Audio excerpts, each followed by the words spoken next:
सो hey guys अब हम पढ़ने जा रहे हैं लेक्चर 3। लेक्चर थोड़े से लेंथी लग रहे होंगे, लेकिन मैं पूरी पूरी कोशिश करूंगा कि ना और अच्छे से समझाऊं और खूबसूरत तरीके से समझाऊं। देखो, आज हम मेन पढ़ेंगे तत्समक, सौतुल्य और सम्मित, जो कि हैं इम्पोर्टेंट्स। सो वीडियो को चलिए शुरू करते हैं। सो फर्स्ट है तत्समक संबंध। तत्समक संबंध, देखो ये क्या होता है।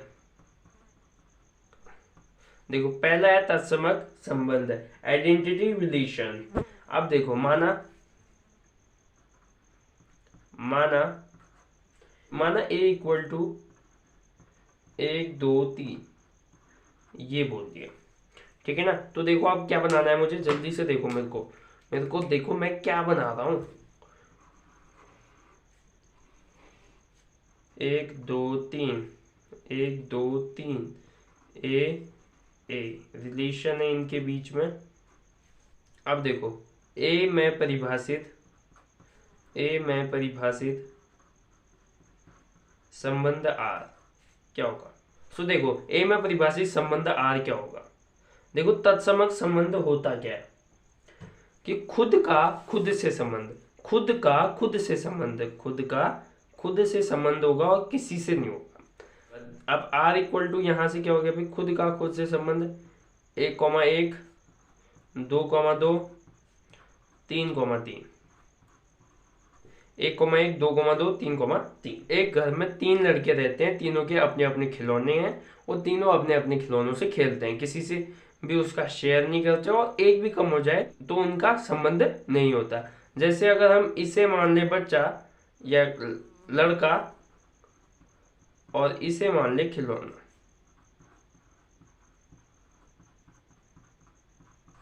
तो ये खिलौना इन दोनों के पास नहीं है, ये सिर्फ इसी के पास है, और ये खिलौना इसी के पास है, ये खिलौना इसी के पास है, ऐसे। ठीक है। और अगर देखो, अगर ऐसा होता आर इक्वल टू 1 1 2 2, तो क्या ये होता, बताओ क्या ये होता। इसमें से दो ही लड़के हैं अपने खिलौने के साथ, लेकिन तीसरा लड़का अपने खिलौने के साथ नहीं है, तो यह संबंध नहीं है। तो इस प्रकार ये तत्समक संबंध है। और अगर मैं आपको एक और दूं, देखो ये है ए इक्वल टू ABCD, तो इसका तत्समक संबंध निकालना और कमेंट्स में मुझे जरूर बताना, ठीक है।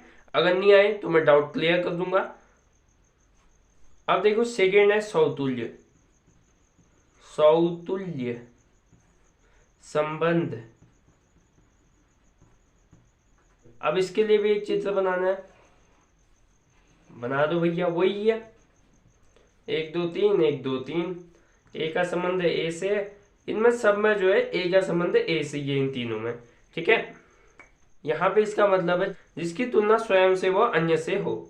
अब कैसे, देखो 1 1 से, 2 2 से, 3 3 से, 1 2 से, 2 3 से, 2 1 से, 2 3 से, किसी का भी किसी के साथ भी संबंध हो सकता है। अब यहाँ पे ए पर परिभाषित संबंध क्या होगा, ए पर परिभाषित संबंध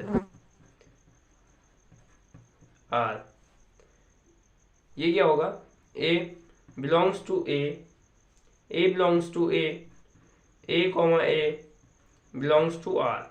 अभी कैसे हुआ, देखो ए जो है यहाँ पे अवयव है, पहले बता देता हूँ, ए अवयव है, ये सेट है, समुच्चय, और ए कॉमा ए अवयवी हो गए और ये रिलेशन हो गया।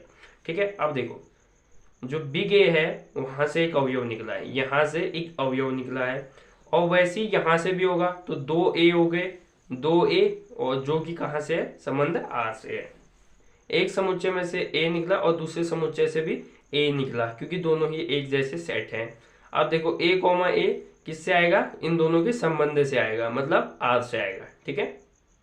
अब यहाँ पे आर इक्वल टू क्या हो गया, यहाँ पे बहुत हो सकते हैं लेकिन मैं थोड़े ही लिख रहा हूं।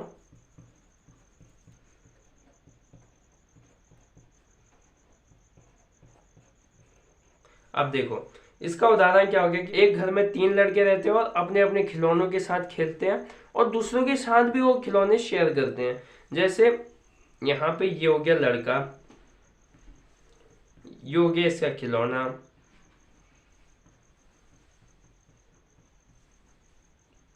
खिलौना।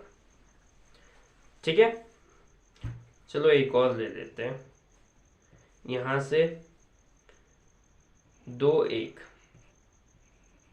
अब देखो ये इसका खिलौना है, इसने इसको दिया, अपने भाई को दिया, लड़के को, तो इसके साथ इसका संबंध हो गया 2 1। देखो तो यही यहाँ पे भी बता रहा हूँ। अब देखो कि ये तीनों तो हमेशा एक साथ होने चाहिए अपने खिलौनों के साथ, ये तो पक्की बात है। और कभी कभी ये अपने खिलौने आपस में बांट सकते हैं, कभी कभी ये बांट भी सकते हैं, नहीं भी, इनकी मर्जी है। और उसी प्रकार समतुल्य संबंध में ये 2 कंडीशन होती हैं। एक तो कि संबंध स्वयं के साथ हो, ये कंपलसरी है, ये जरूरी है।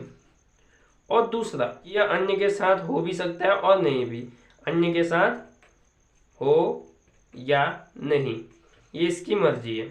ये अपने खिलौने उसको बांटे या नहीं बांटे, ये इसकी मर्जी है, ये इसका डिसीजन है। ठीक है, तो समतुल्य संबंध भी समझ आ गया होगा।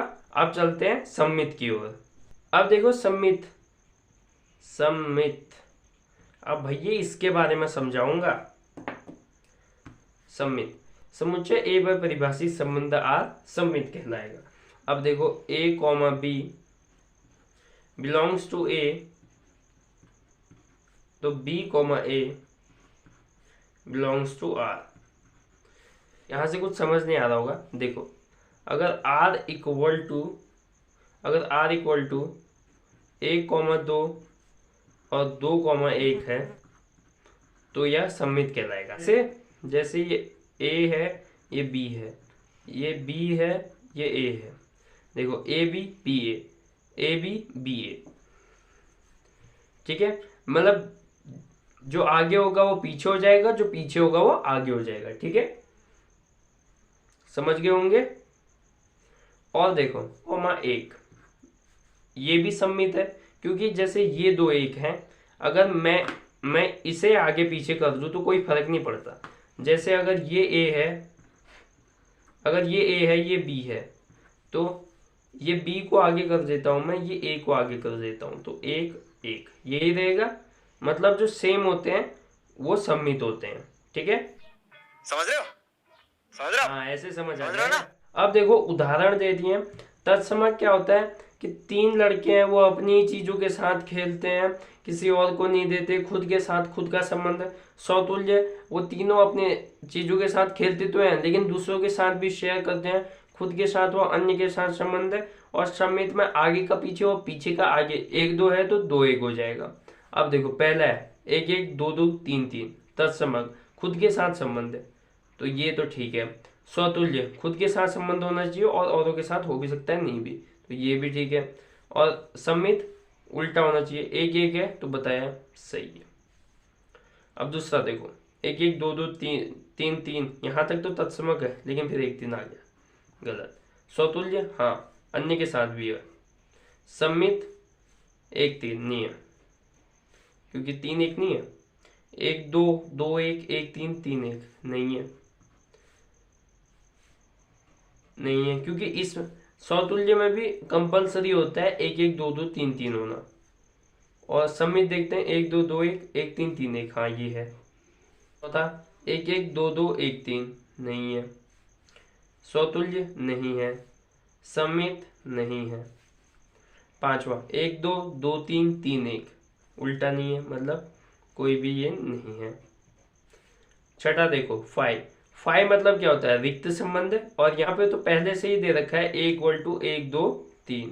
ठीक है, तो A = 1 2 3 है, मतलब पहले से ही ये भरे हुए हैं तो रिक्त नहीं हो सकते, तो ये भी गलत हो गए।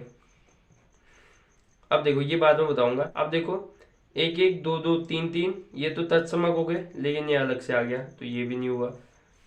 ये 2 3 है तो हो गया, इसमें 2 3 का उल्टा नहीं है तो ये भी नहीं होगा। 1 2 3 1 2 3, 1 2 2 1 का उल्टा नहीं है तो ये भी नहीं हुए। अब देखो 1 1 2 2 3 3। अब वीडियो पॉज करो और बताओ ये है या नहीं है। देखो ये नहीं है, क्यों? जब तक एक छोटा सा अनाथ बच्चा, उसका कोई नहीं होता, तो उसे कोई अडॉप्ट कर लेता है तो उसके साथ माँ बेटा पिता बेटा का संबंध लग जाता है।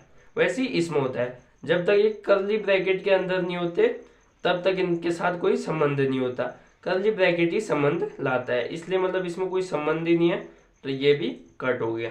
ठीक है, सो देखो एग्जाम की तो तुम टेंशन ही मत लो, एग्जाम तक तो हम फाड़ के रख देंगे, बस पढ़ते रहो, रिविजन करते रहो। ठीक है, थैंक यू।